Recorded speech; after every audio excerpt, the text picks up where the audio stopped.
Morning, সবাই কেমন আছো? আশা করি সবাই খুব খুব ভালো আছো। আমিও মোটামুটি ভালোই আছি। তো সকালবেলা উঠেই মেখে নিলাম মাথায় একটু তেল, কেন ইচ্ছা আছে আজকে একটুখানি শ্যাম্পু করে নেবো। আজকে তো 25শে বৈশাখ, সবাই যেন সব জায়গায় ছোটোখাটো করে রবীন্দ্রনাথকে সবাই একটু করে প্রণাম জানিয়ে অনুষ্ঠান শুরু করবে। তা আমাদেরও ইচ্ছা আছে রবীন্দ্রনাথকে প্রণাম জানিয়ে আমরাও একটু ছোট করে একটু অনুষ্ঠান করবো আজকে ইচ্ছা আছে। কেননা আমরা যেহেতু রবীন্দ্র নজরুল বড় করে করব, সেই জন্য আজকে একটু ছোট করে আমরা বন্ধুরা মিলে ইচ্ছা আছে রবীন্দ্র জয়ন্তী পালন করব। তা চলো, আমার ব্লগটা কিন্তু আজকে আমি এখান থেকেই শুরু করলাম, ছাদে দাঁড়িয়ে দাঁড়িয়ে। তোমরা আমার সঙ্গে থাকো আর ব্লগটা দেখতে থাকো। বেশ ঠান্ডা ঠান্ডা কিন্তু হাওয়া দিচ্ছে, রোদ উঠেছে কিন্তু বেশ ঠান্ডা ঠান্ডা হাওয়া দিচ্ছে। মিষ্টি আজকেও কাজে আসেনি, কিন্তু কোনো খবর দেয়নি। আর আমিও দেখো না, সকাল থেকে ওই জন্য কিছু রান্নাঘরে দিতে আসেনি, ভাবছি আসবে। কেন ও দেরি করেই আসে, 10:30 বেজে যায় ওর আসতে আসতে। 10:30 থেকে একদিন 11:30টাতেও আসে, আর কোনো খবর দেয়নি। এখন আমি চলে এলাম সব কাটাকুটি নিয়ে রান্নাঘরে কাজকর্ম করতে। আমারও অনেক বেলা হয়ে গেল, নাহলে অনেক তাড়াতাড়ি আমিও করে নিতে পারতাম।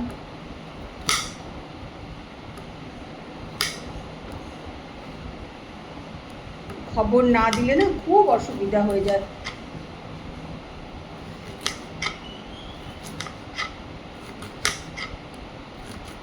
এত বেলাতে শুরু করলে অনেক বেলা হয়ে যায়।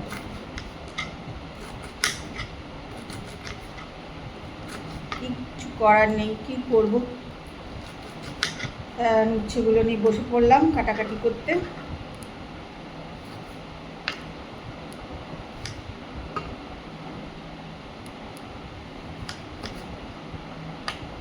লাল বীজগুলো দেখো কি ভাল লাগছে না দেখতে, টুকটুক করছে একদম ভেতরে লাল বীজগুলো।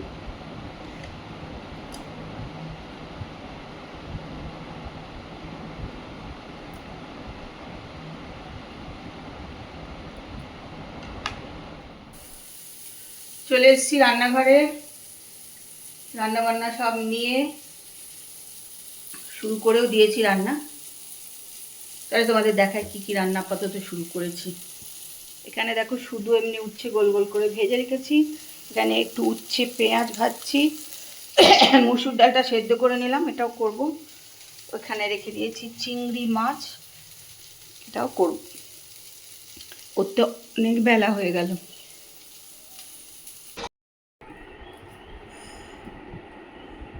খেয়ে দিয়ে সব কাজ ছেড়ে সারা হয়ে গেল, সেরে টেরে ঘরে এলাম। এখন বাজে 3:35।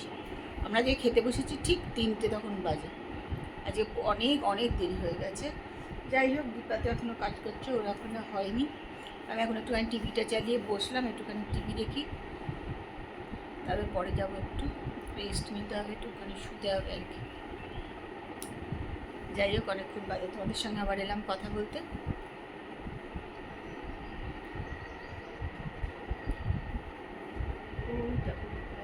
বাইরে কাজ করছে, দেখা যাচ্ছে না।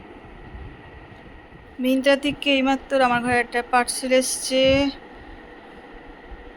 দেখি কে পাঠিয়েছে আর কি পাঠিয়েছে।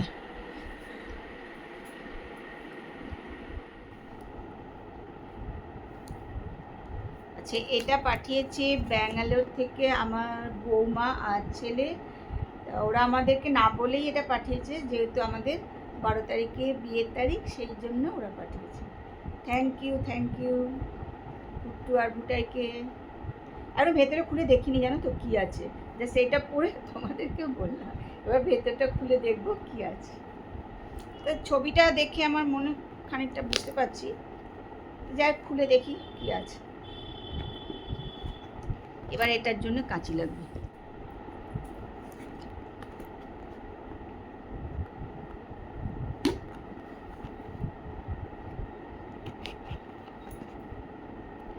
একটু আগেই তাপস বলছিল যে তুমি কি মিন্ত্রায় কিছু অর্ডার করেছিলাম। না না, আমি তো নিজে কিছু অর্ডার করিই না, আমি তো কিছু করিনি।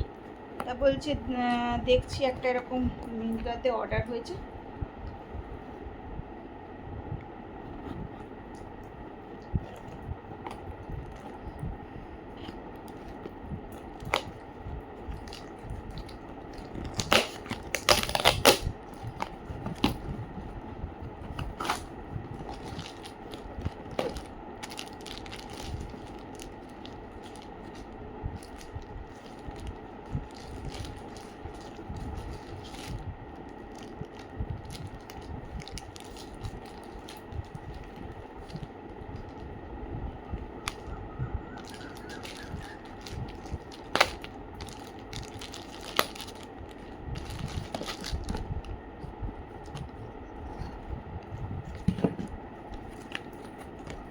এইটা এসছে ওর বাবার জন্য,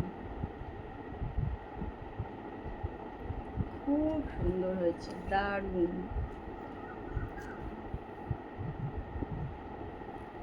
দারুণ হয়েছে। চলো ওর বাবাকে এবার ডেকে দেখাই। চলো একটুখানি সেজেগুজে রেডি হয়ে নিলাম। আজকে আমরা ছোট করে ক্লাব ঘরে একটুখানি রবীন্দ্র জয়ন্তী পালন করব, কিন্তু আমার আজকে প্রচণ্ড গলা ব্যথা হয়েছে, ঠান্ডা লেগে গেল কী করে জানি না। যাই হোক, সেজেগুজে তো রেডি তো হয়ে নিয়েছি, চলো ক্লাব ঘরে যাই। সবাই হয়তো এসেও গেছে, সবাই ফোন করা শুরু করে দিয়েছে, তা আমিও ওই 5 মিনিটের মধ্যেই বেরোবো। তা চলো তোমরা আমার সঙ্গে ক্লাব ঘরে, আজকে কি ক্লাব ঘরে আমরা রবীন্দ্র জয়ন্তী খুব ছোটো করেই পালন করব, কিন্তু সঙ্গে থাকো, আশা করি ভালোই লাগবে। তাহলে আমরা ক্লাব ঘরে রবীন্দ্র জয়ন্তী পালন করার জন্য সব চলে এসেছি। তুই আমার পেছনে করবো, বলে বসবো, কোলটা ছাড়ো, চেয়ার নিয়ে আসতে হবে, দর্শক এত বেড়ে যাবে বলে যায়নি। আচ্ছা আচ্ছা, আমি ওপরে উঠে করে দিচ্ছি। আচ্ছা, বর্ণালী না পেছন দিকে বসেছে, তো ওই জন্য বর্ণালীর জন্য আমাকে উঠতে হলো, দাঁড়াতে হলো। বর্ণালীকে সাজটা দেখো সবাই, হ্যাঁ সাজটা দেখো, দারুণ লাগছে, খুব সুন্দর। রবীন্দ্রনাথের এই যে আমরা এখানে রেখেছি ছবিটা, মালা দেওয়া হয়েছে, রবি ঠাকুরের গল্পগুচ্ছ রাখা হয়েছে, এখানে ধূপ জ্বালানো হয়েছে। রবীন্দ্রনাথকে প্রণাম জানিয়ে আজকে আমাদের অনুষ্ঠান আমরা শুরু করব, খুব ছোট করে অনুষ্ঠান আমরা করবো। আজকে আমাদের এখানে গান আছে, আবৃত্তি আছে, নাচ আছে, পুরোপিন নাচ আছে, জানি না আর কে নাচ করবে।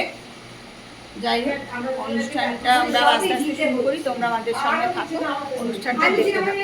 আজ আমরা গলাগড় রোড বাবুলপাড়ার পক্ষ থেকে আমরা মহিলারা এক রবীন্দ্র জয়ন্তীর ছোট্ট ঘরোয়া অনুষ্ঠানের আয়োজন করেছি। এর একটা প্রেক্ষাপট রয়েছে, আমাদের ঘরের মেয়ে ঝুমা, সে সুদূর ব্যাঙ্গালোরে থাকে। এটা হচ্ছে ঝুমা।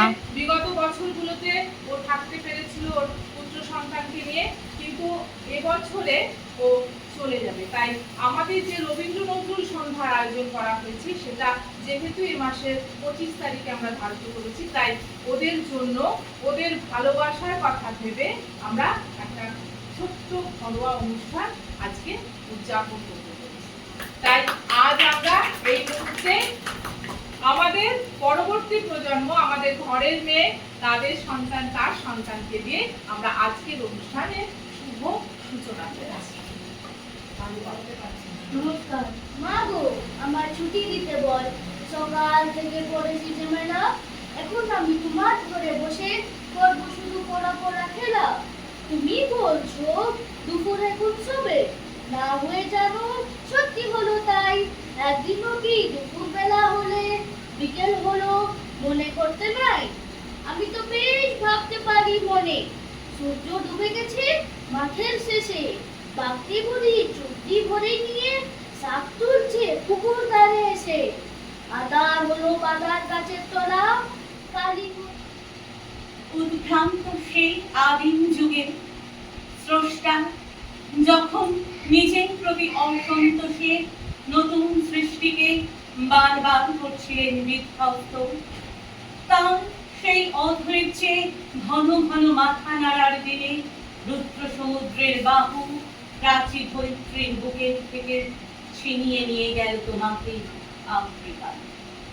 বাঁধল তোমাকে বনস্পতির নিবিড় পাহারায় কৃপণ আলোর অন্তঃপুরে, সেখানে নিভৃত অন্তঃপুরে, সেখানে নিভৃত অবকাশে তুমি সংগ্রহ করছিলে দুর্গমের রহস্য, জল স্থল আকাশের দুর্গম সংকেত, প্রকৃতির দৃষ্টি অতীত জাদু মন্ত্র জাদু।